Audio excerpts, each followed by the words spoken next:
आधी भूख और पूरी गालियां। तहरीर वजाहत मसूद। याददाश्त की तख्ती पर जगह जगह कुछ नक्श मिटने लगे हैं। चेहरा जगमगाता है तो नाम बुझ जाता है। वाकया याद आए तो सन और मकाम खलत-मलत हो जाते हैं। बढ़ोतरी की मंजिल पर ऐसा होना गैर मामूली नहीं, लेकिन आपके न्याजमंद के लिए ये मरहला भी कुछ तेज कदमी से आन पहुंचा। खैर, घर में था क्या कि तरह गम से गारत करता। वो जो एक हसरत तामीर का किस्सा था, वो अब भी आने वालों की अमानत करार पाया। हमारी नस्ल का मादा तारीख शिकस्त ख्वाब भी बरामद हुआ। इस सदी के इब्तदाई बरसों में सर्दियों की एक शाम अली इफ्तिखार जाफरी और जियाउल हसन ने गरीब खाने को इज्जत बख्शी। मरहूम अली इफ्तिखार खुद साहिब कमाल था, सो उसे अहले हुनर के एतराफ में कोई नफसियाती झिझक नहीं थी। वो शाम जियाउल हसन की तब 20 साला शेरी रियाजत के हासिल मजमूए आधी भूख और पूरी गालियां के नाम रही। तीखे इस्तारे, कटीली सतरें और दमकते इशार। जियाउल हसन बेशक अहद हाजिर के नुमाइंदा शायर हैं, ताहम मुझ कम नजर पर उनकी किताब के उन्वान की मानवियत अब खुली है। तफसील के लिए कौमी मईशत, आलमी मालियाती इदारों से मामलत और आम शहरी की कुव्वत खरीद पर तवज्जो फरमा लीजिए।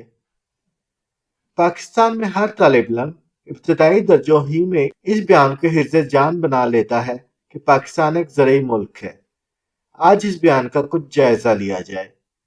पाकिस्तानी मईशत में ज़रई शोबा कुल GDP का 22.67% है और मुल्क की 42.3% अफरादी कुव्वत ज़राअत से वाबस्ता है। गंदम, चावल, गन्ना, कपास हमारी 4 बुनियादी नफा आवर फसलें हैं। असूली तौर पर दुनिया की 5वीं बड़ी आबादी की ग़िज़ाई ज़रूरियात और ज़रई मईशत के तकाज़ों के मुताबिक हमारी फी एकड़ पैदावार कम अज़ कम औसत आलमी मेयार के करीब होनी चाहिए। ताहम दुनिया में फी हेक्टर औसत ज़रई पैदावार 4 मैट्रिक टन है और पाकिस्तान में ये शरह सिर्फ 2 मैट्रिक टन है। इसका बुनियादी सबब यह है कि ज़राअत वसी रकबे से बराह रास्त तनासुब रखती है। आलमी सतह पर ज़रई शोबे में 4 ममालिक सरे फहरिस्त हैं: चीन, भारत, अमरीका और ब्राज़ील। इन चारों ममालिक का रकबा पाकिस्तान से बहुत ज्यादा है। दूसरी तरफ किसी मुल्क में काबिल काश्त अराजी के हजम और इस अराजी के लिए आबपाशी की सहूलियात में तनासुब अहमियत रखता है।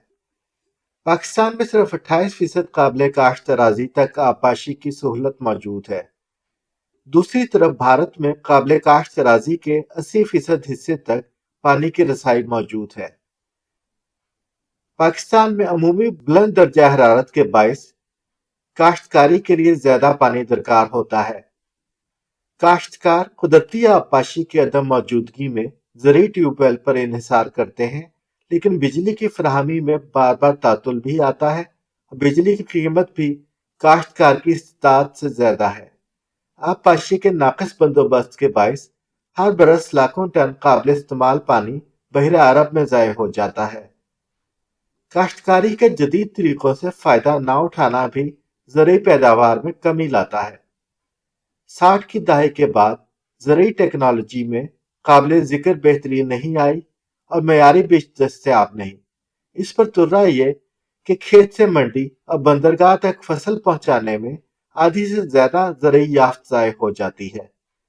माजी में ज़रई इस्लाहात का बहुत गलगला था, लेकिन 1952, 1959 और 1972 की ज़रई इस्लाहात महज ज़बानी जमा खर्च साबित हुई, बल्कि लाखों एकड़ ज़रई अराज़ी सरकारी एहलकारों और मुराद याफ्ता तबके में बतौर इस्तमरारी जागीर बांटी गई। नफा आवर फसलों पर भी एक नजर डाल लीजिए। कपास की फी हेक्टर पैदावार में चीन पहले, भारत दूसरे और अमेरिका तीसरे नंबर पर है। चीन में कपास की फी हेक्टर पैदावार 1900 किलोग्राम है, जबकि पाकिस्तान उतने रकबे से 445 किलोग्राम कपास पैदा करता है। चावल की पैदावार में चीन पहले, भारत दूसरे और इंडोनेशिया तीसरे नंबर पर आते हैं। चीन में चावल की फी हेक्टर पैदावार 7.1 मैट्रिक टन है और पाकिस्तान में यह पैदावार صرف 3.8 میٹرک ٹن ہے۔ گنا پیدا کرنے میں برازیل پہلے، بھارت دوسرے اور چین تیسرے نمبر پر ہے۔ برازیل 1 ہیکٹر رقبے سے 17 میٹرک ٹن گنا پیدا کرتا ہے اور پاکستان صرف 46 میٹرک ٹن۔ گندم کی پیداوار میں چین پہلے، بھارت دوسرے اور روس تیسرے نمبر پر آتا ہے۔ چین 1 ہیکٹر زمین سے 58 میٹرک ٹن گندم اگاتا ہے۔ پاکستان میں گندم کی فی ہیکٹر پیداوار 32 میٹرک ٹن ہے۔ گزشتہ برس پاکستان میں غیر معمولی سیلاب نے 3 کروڑ شہریوں کو متاثر کیا۔ وسیع منطقوں میں کھڑی فصلیں تباہ ہو گئیں، لہذا آنے والے مہینوں میں خوراک درآمد کرنا پڑے گی۔ کسان اگلی فصل کے لیے بیج اور کھاد کہاں سے خریدے گا؟ ہمارے ملک کا رقبہ کرۂ ارض کے کل رقبے کا 0.7% ہے، جبکہ ہماری آبادی دنیا بھر کی آبادی کا 2.8% ہے۔ ہمیں کس حکیم نے مشورہ دیا تھا کہ 3 کروڑ 40 لاکھ کی آبادی کو صرف 70 برس کے عرصے میں 23 کروڑ 30 لاکھ تک لے جائیں، جبکہ زرخیز زرعی زمینوں پر بلا روک ٹوک عمرہ کی رہائشی بستیاں آباد کی جا رہی ہیں۔ قومی سطح پر کل بچت کا 88% حصہ ریئل اسٹیٹ کے کاروبار میں منجمد کیا جا رہا ہے۔ آئندہ انتخابات میں جائیداد کی خرید و فروخت سے راتوں رات امیر ہونے والے امیدواروں کی تعداد گن لیجئے گا۔ پراپرٹی ڈیلر نے ہماری قوم ہی کو یرغمالی نہیں بنایا، ہماری سیاست بھی رہن رکھی جا چکی ہے۔ جسے ہزاروں ایکڑ زرعی اور ہزاروں کنال شہری اراضی کی طلب ہو، وہ دستور کو درخور اعتنا نہیں سمجھتا۔